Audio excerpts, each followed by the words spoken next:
ginahan sa mag-business, pero wala si confidence. Ako sige naman there, confidence is somehow to ano mo, to be dili sa instant. It is something that you need to develop, but you need to work on. You use it as to work with it. Kay ako siguro lang sa akong self-based, wala mo ko nagdako sa environment na kanang high vibration people pa rin kanang mga awareness, kasi mga awareness like mga nagsasampi, mga psychologists, mga environment is what to.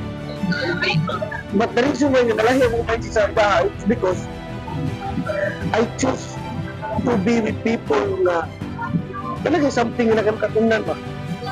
Gusto ka na, like example, gusto ka pa-develop ng confidence, kuyog ka sa mga tao at taas, confidence. Mapatakod ka. How din ay usasan naman gusto kayo ikaw mabaray Tinuri. It's somehow connected to law of association. If you become who you are with, di ba?